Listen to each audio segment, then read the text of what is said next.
Dalam nama Bapa dan Putra dan Roh Kudus. Amin.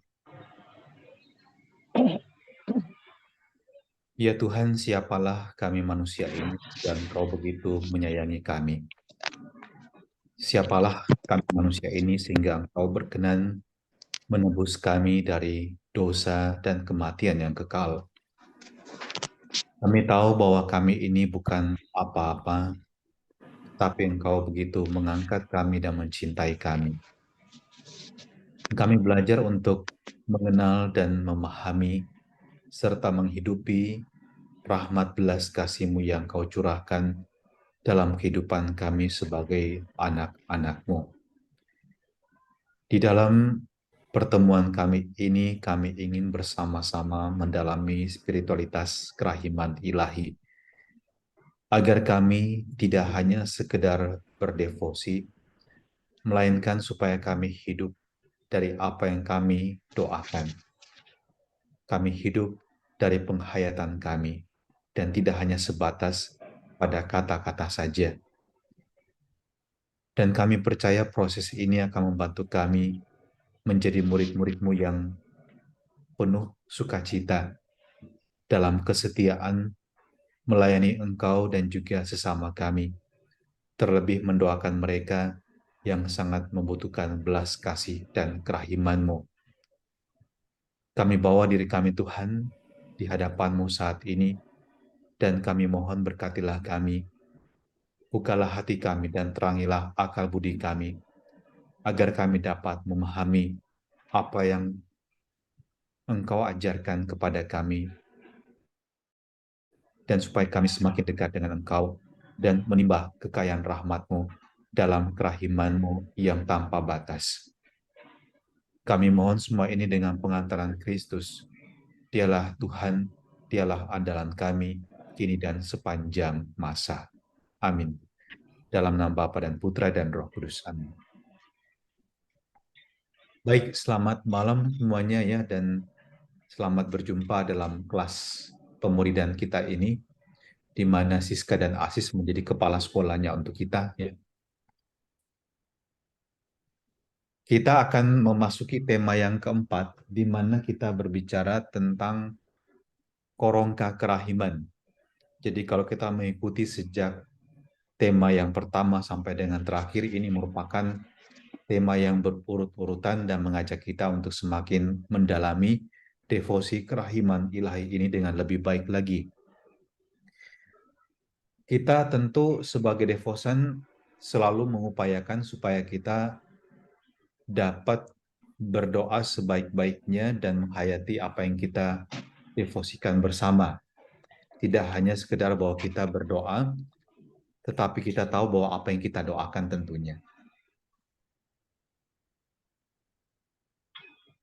Kata korongka itu sebenarnya kata dalam bahasa Polandia, ya, dan artinya adalah mahkota kecil, manik-manik yang indah. Ini hampir sama dengan rosario sendiri, ya. Jadi kalau rosario itu lebih pada mawar-mawar kecil, ini mahkota kecil, manik-manik yang indah. Dan itu sebabnya kita juga tetap menggunakan sarana rosario untuk mendoakan korongka. Korongka kerahiman ilahi berarti untayan doa yang dipersembahkan kepada Tuhan, yang diimani sebagai pribadi yang maha rahim dan berbelas kasih. Nah, penting kita menggarisbawahi, doa ini dipersembahkan kepada Tuhan yang kita imani sebagai pribadi yang maha rahim dan berbelas kasih. Tekanan pada doa korongka adalah sifat Allah yang paling utama. Dan karena itu sebenarnya ketika kita mendaraskan korongka, kita menghampiri dia pada sifatnya yang amat agung, ya, dalam kerahiman dan belas kasihnya yang tanpa batas.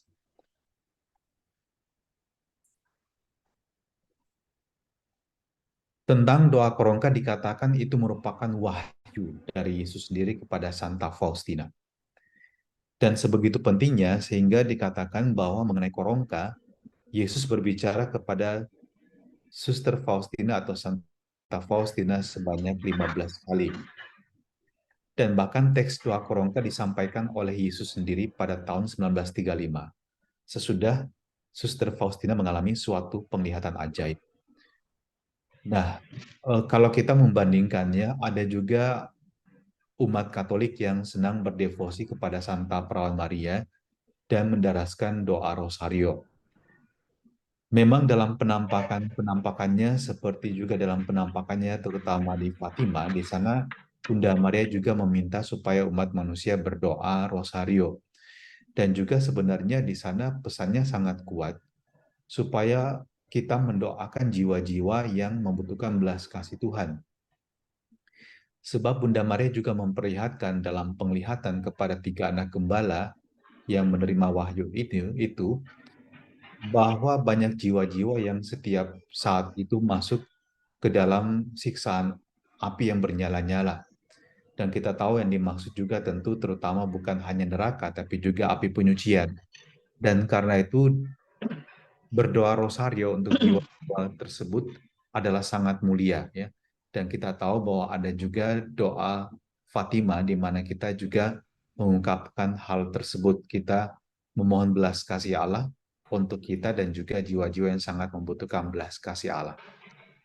Tetapi asal-usul doa rosario itu tidak dari pewahyuan, melainkan dari sebuah tradisi gereja. Pada zaman dahulu, yang dapat mendaraskan ibadat harian itu adalah para biarawan-biarawati yang terdidik, ya. Mereka memiliki pendidikan. Karena semua rumus doa pada zaman dahulu itu adalah dalam bahasa Latin. Dan karena itu di dalam kehidupan gereja muncul sebuah tradisi untuk mendoakan apa yang dapat didoakan oleh orang-orang yang bahkan tak terpelajar sekalipun. Jadi 150 Mazmur itu kemudian diganti menjadi 150 kali Salam Maria, dengan tentu kemudian dibagi menjadi 30-an yang berbeda, dengan peristiwa yang berbeda.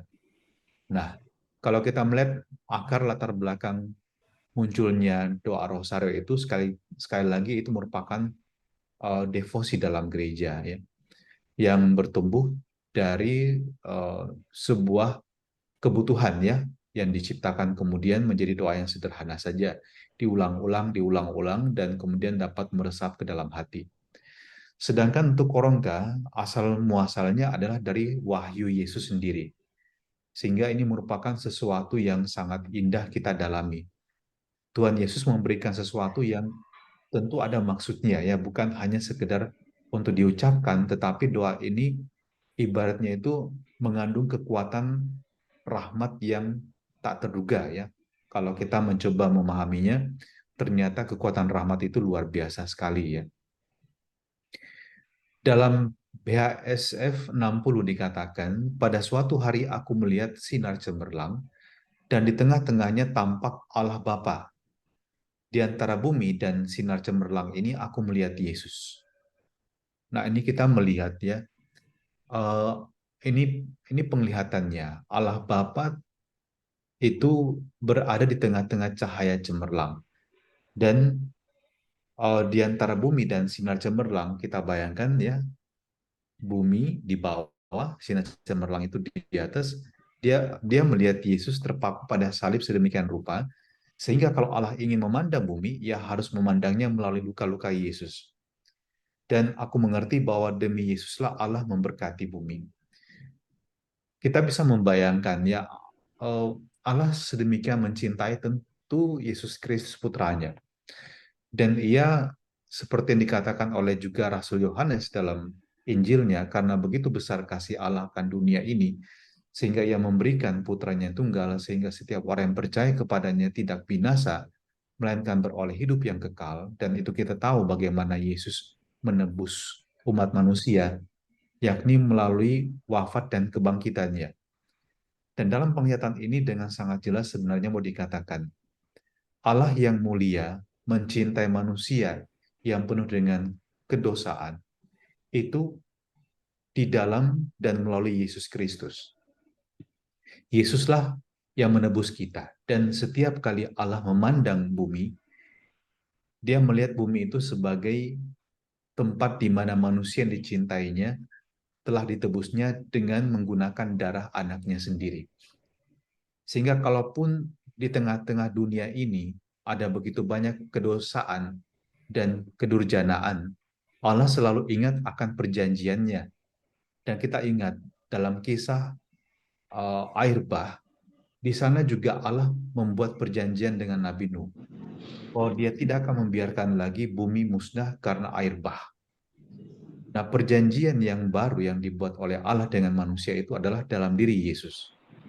Karena kematian Yesus, karena wafat dan kebangkitannya, Allah membuat perjanjian bahwa dia tidak akan membiarkan manusia itu kemudian hancur oleh karena dosa-dosanya. Allah memberikan rahmat tebusan supaya manusia yang berdosa itu dapat diselamatkan. Jadi luka-luka pada tangan kaki Yesus, pada lambung Yesus, itu menjadi tanda perjanjian Allah penebusannya bagi umat manusia. Nah, itulah perjanjian yang baru, yang ditandai dengan pemberian diri Yesus dengan memberikan tubuh dan darahnya kepada kita. Kita ingat juga kata-kata konsekrasi ketika kita mendoakan atau imam mendoakan konsekrasi ketika mengangkat piala ya. Darah perjanjian baru. Yang perjanjian yang baru itu ditandai dengan pengorbanan Yesus sendiri. Pada tanggal 13 September 1935, Santa Faustina melihat malaikat pelaksana murka ilahi yang siap menyambar bumi.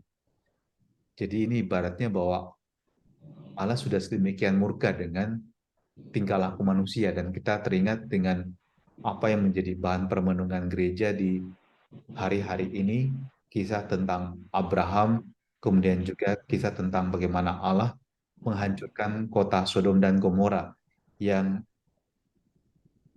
dipenuhi oleh manusia yang penuh dengan dosa. Dan karena itu Allah mengutus malaikatnya untuk um, menghancurkan bumi dengan mengirimkan hujan api dan belerang ya, kita ingat itu.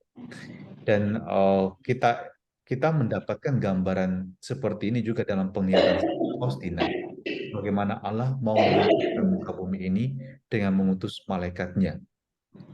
Dan kemudian Santa Faustina mengatakan di dalam bukunya, aku mulai memohon kepada malaikat itu untuk menangguhkannya sejenak dan dunia akan menyesal. Artinya di sini Santa Faustina berharap bahwa dengan tidak segera dimusnahkannya muka bumi, masih ada harapan dunia itu dapat bertobat sebelum segalanya terjadi ya. Tetapi permohonanku hampir tidak ada artinya terhadap murka ilahi. Sesaat kemudian aku melihat Tritunggal yang Maha Kudus. Kuasa keagungannya menembus jiwaku dalam-dalam. Pada saat itu aku merasakan dalam jiwaku kuasa rahmat Yesus. Ketika aku menyadari kuasa rahmat ini, aku direnggut ke hadapan tahta Allah. Ini pengalaman spiritual dari Santa Faustina. Dia mengalami bagaimana jiwanya bersatu dengan Allah Tritunggal yang Maha Kudus itu sendiri. Dan itu merupakan karunia Yesus yang diberikan kepadanya. Dan kemudian dikatakan oleh Santa Faustina, aku mulai mengajukan pembelaan kepada Allah untuk dunia dengan kata-kata yang didengar dalam hati. Nah, ketika Suster Faustina berdoa dengan cara itu, ia melihat ketidakmampuan sang malaikat. Malaikat itu tidak mampu melaksanakan hukuman adil yang setimpal dengan dosa-dosa itu. Nah, belum pernah sebelumnya Suster Faustina berdoa dengan kekuatan batin seperti yang dilakukan pada waktu itu. Dan kita tahu apa yang menjadi isi doa dari Santa Faustina ini kalau kita kemudian mencoba memahami apa yang dikatakan sebelumnya ya. Dia mengajukan pembelaan kepada Allah untuk dunia. Jadi Santa Faustina meminta supaya Allah tidak menghancurkan muka bumi, tidak menghancurkan kehidupan manusia, melainkan menaruh belas kasih. Tetapi waktu itu kata-kata yang diucapkan tentu belum dituliskan oleh Santa Faustina dan kita tidak baca dalam buku hariannya. Keesokan harinya ketika memasuki kapel, Suster Faustina mendengar suara ini. Setiap kali engkau memasuki kapel, langsung daraslah doa yang kuajarkan kepadamu kemarin. Dan sesudah itu Suster Faustina mengucapkan doa itu dalam jiwanya yang mendengarkan suara ini. Doa ini akan meredakan murkaku, engkau harus mendaraskannya selama 9 hari dengan menggunakan rosario dengan cara berikut. Pertama-tama ucapkanlah 1 kali Bapa kami, 1 kali Salam Maria, 1 kali Aku percaya. Kemudian pada manik-manik Bapa kami ucapkanlah kata-kata berikut. Jadi kita lihat bahwa urut-urutannya ini diajarkan oleh Yesus sendiri kepada Santa Faustina. Pada manik Bapa kami, seperti yang biasa kita doakan dikatakan, Bapa yang kekal, ku persembahkan kepadamu tubuh dan darah, jiwa dan kealahan putramu yang terkasih, Tuhan kami Yesus Kristus, sebagai pendamaian dosa kami dan dosa seluruh dunia. Kita melihat bagaimana rumusan doa ini. Permohonan ini disampaikan kepada Bapa. Dialah Allah yang penuh kerahiman itu. Dan yang dipersembahkan kepada Bapa adalah Allah Putra sendiri. Dan yang dipersembahkan itu adalah dikatakan tubuh dan darah. Ini melambangkan keseluruhan diri Yesus. Jiwa dan kalahan. Ini melambangkan juga kalau kita menggabungkan ini tubuh, darah, jiwa, kalahan. Ini baik dimensi kemanusiaan Yesus maupun dimensi ilahinya. Karena kita ingat Yesus itu sungguh-sungguh Allah dan sungguh-sungguh juga manusia. Dan kalau kita membaca ini, doa ini isinya adalah di dalam permohonan kepada Allah Bapa untuk berbelas kasih kepada manusia, yang menjadi persembahan itu, atau bisa kita katakan ini seperti pertukaran suci. Aku persembahkan kepadamu apa yang paling berharga bagimu, Bapa, yakni putramu sendiri. Kalaupun manusia tidak berharga di hadapanmu lagi karena dosa-dosa mereka, setidak-tidaknya ingatlah, ini putramu. Dan Yesus di sini seperti dijadikan tameng. Ya. Ini pembela kita, pembela manusia yang berdosa. Dan Yesus berdiri di hadapan Allahnya, Allah Bapanya, ya, sebagai penolong bagi kita, sebagai pembela bagi kita. Dan itu sebabnya ketika kita mendaraskan doa ini, sebenarnya di sana kita susah untuk ditolak oleh Allah sendiri karena kita datang dengan Yesus sebagai penolong kita. Kita datang dengan Yesus sebagai, sekali lagi seperti dikatakan dalam buku hariannya, Yesus menjadi pembela bagi kita. Dia membela kita supaya kita tidak mengalami penghukuman. Dan yang dimintakan adalah pendamaian dosa. Ya. Dosa kita sendiri dan dosa seluruh dunia. Dan kita sadari bahwa dengan berdoa korongka sebenarnya kita selalu setiap hari mempersembahkan juga kekurangan kita, dosa-dosa kita, pergumulan kita dengan cacat celah kita sendiri. Kita mempersembahkan ketidaksempurnaan kita setiap hari seperti itu. Dan juga tentu dosa seluruh dunia. Dan di sini sebenarnya keindahan juga dari devosi ini. Di satu sisi kita memohonkan belas kasih untuk diri kita yang berdosa, di sisi yang lain kita mempersembahkan dunia yang penuh dengan dosa. Dan bukankah dengan itu kita, dengan mendaraskan doa ini, kita juga sudah menjalankan tugas kita sebagai murid Tuhan. Kita berdoa bagi dunia yang membutuhkan pengampunan dari Allah. Dunia ini dipenuhi dengan, kalau kita lihat dengan mata kepala kita sendiri, kalau kita membuka telinga kita, dunia ini dipenuhi dengan begitu banyak kepalsuan, dengan begitu banyak dosa. Dan sesungguhnya jika Allah murka dan memusnahkan kita, bisa saja. Tetapi Allah selalu ingat akan pengorbanan putranya, akan perjanjiannya dengan kita manusia. Dan karena itu, devosi ini sebenarnya diberikan oleh Allah sendiri kepada kita agar kita dapat membantu manusia yang berdosa untuk sadar akan dosa-dosanya dan kembali kepadanya. Apa yang tampaknya mustahil, dengan doa-doa kita, rahmat Allah juga dapat bekerja di dalam diri orang yang paling berdosa sekalipun. Pada manik-manik salam Maria ucapkanlah kata-kata berikut. Demi sengsara Yesus yang pedih, tunjukkanlah belas kasih-Mu kepada kami dan seluruh dunia. Jadi kita lihat yang kita persembahkan, yang dipertaruhkan di hadapan Allah itu adalah derita Yesus. Jadi ibaratnya Tuhan, kalau engkau murka, pandang Yesus putramu yang menderita. Dan demi dia yang menderita, demi dia yang begitu kau cintai, tolong tunjukkan belas kasih-Mu. Jangan adili dunia, jangan adili saya gitu ya. Dan sebagai penutup, daraslah 3 kali kata-kata berikut. Allah yang kudus, kudus dan berkuasa, kudus dan kekal, kasihanilah kami dan seluruh dunia. Di sana dengan sangat jelas disebutkan 3 sifat Allah. Dia kudus, dia berkuasa, dan dia kekal.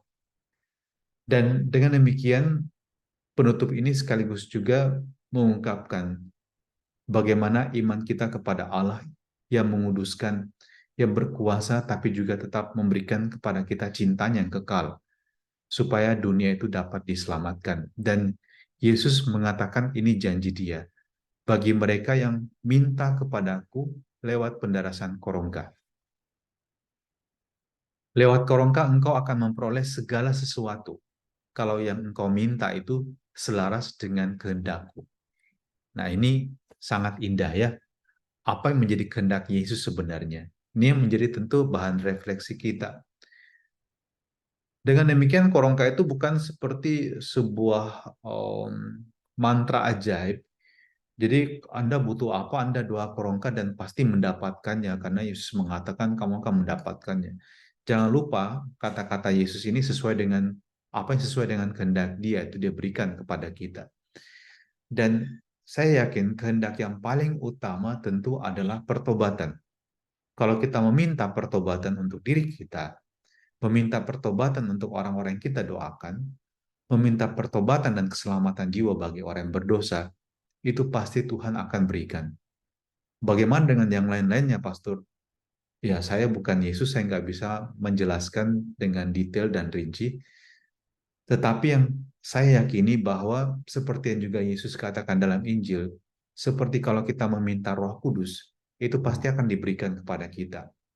Karena Roh Kudus itu adalah roh yang menerangi kita untuk mengenal kehendak Allah sendiri, untuk mengenal apa yang kita butuhkan sebenarnya. Roh Kudus itu yang menghantarkan kita dekat dengan Allah. Roh Kudus itu juga yang mengetuk pintu hati kita untuk pertobatan. Dan itu sebabnya kalau kita meminta Roh Kudus, pasti diberikan kepada kita. Sayangnya kita jarang minta Roh Kudus.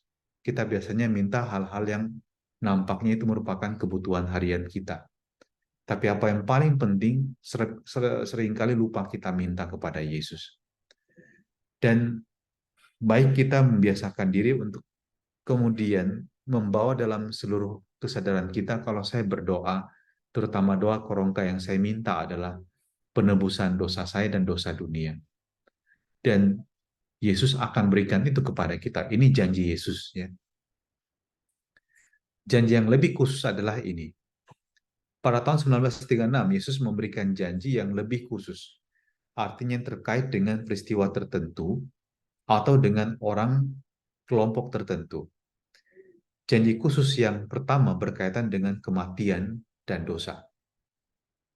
Yang pertama berkaitan dengan kematian. Barang siapa mendaras korongka, ia akan menerima kerahiman yang besar pada saat kematiannya. Nah, jadi kalau Anda rajin berdoa korongka,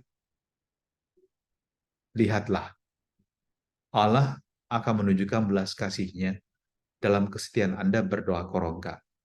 Dia akan memberikan kerahiman yang besar pada saat kita akan menghadapi ajal kita sendiri. Ya. Jadi bertekunlah, berdoalah korongga setiap saat. Ya. Dan terkait dengan para pendosa, dikatakan doa korongga merupakan harapan terakhir untuk beroleh keselamatan. Pendosa yang sangat keras hatinya pun, asalkan mau mendaras korongga ini 1 kali saja, akan menerima rahmat dari kerahimanku yang tak terbatas. Nah, ini baik kita katekesekan atau kita juga ceritakan kepada orang-orang yang kita tahu. atau mungkin Anda bagikan kepada orang lain dengan pewartaan-pewartaan kecil seperti misalnya kalau Anda share renungan-renungan, Anda bisa juga share kutipan dari buku harian Santa Faustina yang berbicara mengenai ini. Dan ini juga dapat mengetuk hati manusia. Oh iya ya, ternyata berdoa korongka itu sangat baik. Berdoa korongka itu sangat mulia. Berdoa korongka itu membawa banyak berkat. Terutama berkat yang kita butuhkan sebenarnya yang paling besar dan paling dalam adalah keselamatan jiwa kita.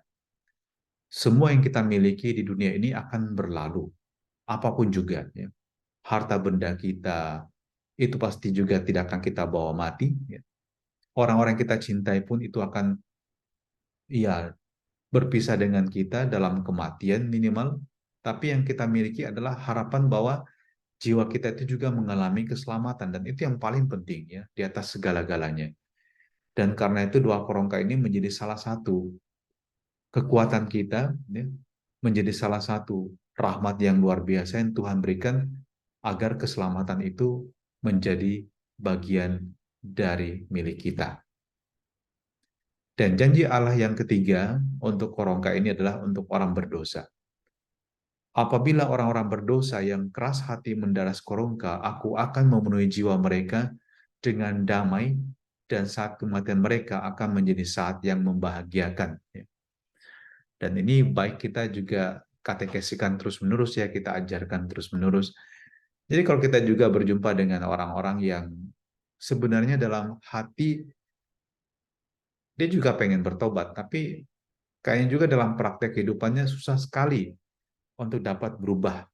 Ini bisa karena satu, dia masih terikat dengan dosanya. Ya. Artinya dia tahu itu dosa, tapi dia nggak bisa lepaskan diri dari dosa itu. Dia terbelenggu. Yang kedua, dia berhadapan dengan situasi yang sulit, sehingga dia tidak bisa meninggalkan dosa tersebut. Nah, kita minta pada mereka untuk berdoa korongka, dan seperti janji Yesus, mereka akan mengalami damai. Ya. Kasih Allah dan kerahimannya memenuhi jiwa mereka. Dan saat kematian mereka pun akan menjadi saat yang bukan saat yang mengerikan, ya, tapi Yesus mengatakan saat yang membahagiakan. Dan kemudian janji untuk orang yang akan menghadapi ajalnya. Ya. Kalau korongka ini didaraskan di dekat pembaringan orang yang sedang menghadapi ajal, murka Allah akan dipadamkan dan kerahiman yang tak terselami akan meliputi jiwanya. Dan lubuk kerahimanku yang mesra akan tergerak karena sengsara putraku yang memilukan. Jadi kalau Anda itu kebetulan mendampingi keluarga Anda, atau kebetulan berkunjung kepada orang yang pada saat Anda mungkin berada di sana sedang berada dalam sakratul maut, berdoalah korongka untuk orang-orang seperti ini ya, dan kita ajarkan juga kepada keluarga-keluarga yang mendampingi juga anggota keluarga mereka yang mengalami sakratul maut, berdoalah korongka ya. Kadang-kadang kan kita kalau sedang mendampingi orang yang sakit berat, itu kita tidak tahu mau berdoa apa untuk orang ini ya. Ya sederhana, ambillah rosario dan berdoalah korongga ya. Dan doa tersebut doa yang penuh kuasa ya, doa yang penuh kuasa luar biasa ya. Kalau mereka mendaras korongga di dekat orang yang menghadapi ajal, aku akan berdiri di antara Bapakku dan orang yang menghadapi ajal itu, bukan sebagai hakim yang adil, tetapi sebagai juru selamat yang maha rahim. Dan kita ingat di sini dikatakan orang yang menghadapi ajal ya. Jadi orang ketika mau meninggal ya. Di sana Yesus masih berdiri sebagai juru selamat yang maha rahim. Kalau kita sudah meninggal, yang kita hadapi adalah pintu keadilan ya, pintu pengadilan. Dan kita berhadapan waktu itu dengan hakim yang kemudian mengadili kita ya. Jadi sangat indah kita ingat untuk selalu untuk diri kita sendiri ya, tekunlah berdoa korongka. Yang kedua adalah berdoalah bagi orang-orang, baik orang yang berdosa maupun orang yang sedang menghadapi kematian. Ya. Doa ini akan membawa rahmat pengampunan dan kerahiman Allah dicurahkan kepada yang bersangkutan. Kesimpulannya adalah Jadi korongka kerahiman ilahi yang dipersembahkan kepada Allah Bapa untuk memohon belas kasihnya akan meredakan murka Allah dan mendatangkan keselamatan bagi jiwa-jiwa yang sedang menghadapi ajal. Nah, itulah tema yang keempat ya, tidak terlalu panjang. Tapi menurut saya yang paling penting adalah kita memahami apa yang kita ucapkan di dalam doa korongka tersebut. Dan betapa mulianya apa yang kita doakan, dan buah apa yang kemudian dapat kita terima sebagai karunia bagi kita, orang-orang yang berdevosi dan berdoa korongka. Jadi apa yang tampaknya begitu sederhana, apa yang tampaknya itu biasa-biasa saja, ternyata membawa berkat yang luar biasa dan tak terduga kayak gitu ya. Jadi kalau kita belum mengenal dan kita kemudian sudah dengar malam hari ini, wow ya, kenapa saya mesti alpa untuk berdoa korongka? Padahal doa korongka itu nggak lama kalau kita doakan ya, sebentar saja. Anda mengambil waktu sejenak, mempersembahkan diri Anda berhadapan dengan kerahiman Allah, Anda mohon belas kasih untuk Anda sendiri, tapi juga untuk orang-orang yang Anda ingin doakan misalnya, atau bahkan untuk seluruh dunia. Ya. Nah, itu penjelasan mengenai tema yang keempat. Ya. Silakan mungkin kita bisa mendalami bersama ya tema ini. Mungkin ada juga bahan yang telah direnungkan oleh teman-teman yang sudah lama berdevosi tentunya bagaimana doa ini punya kuasa untuk mengubah hidup kita sendiri, bagaimana doa-doa ini, doa korongka ini dapat membantu jiwa-jiwa yang kita doakan selama ini ya. Mungkin ada kesaksian-kesaksian bagaimana Anda berdevosi dan Anda melihat buahnya baik dalam hidup Anda sendiri maupun pada orang-orang yang Anda doakan ya. Silakan ya, terbuka untuk kita semua.